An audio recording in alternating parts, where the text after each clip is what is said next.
Tim gabungan Polda Aceh dan Polres Aceh Timur berhasil menangkap 2 orang yang diduga bagian dari kelompok kriminal bersenjata atau KKB. Penangkapan terjadi di salah satu rumah milik warga di Desa Krutlintang, Kecamatan Perelak, Kabupaten Aceh Timur. Berikut beritanya.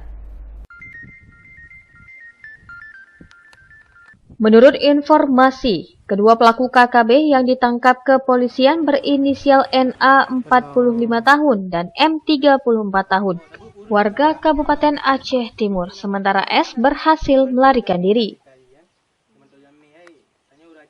Dalam kontak senjata tersebut, pimpinan KKB berinisial NA mengalami luka tembak di dada sebelah kiri dan meninggal dunia pada saat dibawa ke Rumah Sakit Umum Zubir Mahmud.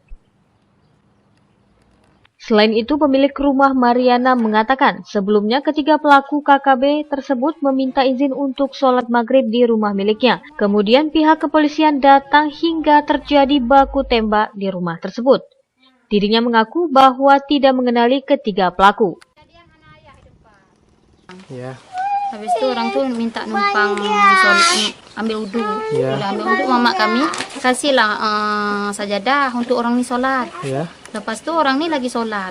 Pas orang polis datang, kan nggak tahu kami diketok pintu. Ya. Terus orang yang di dalam kan nggak tahu orang yang datang yang di luar tuh polisi.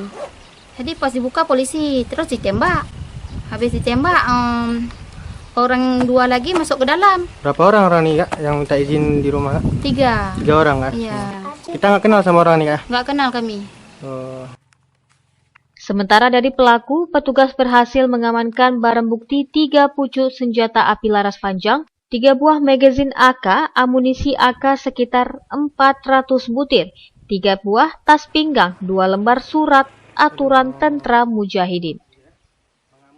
Dari Aceh Timur, Maimunzir melaporkan untuk Puja TV.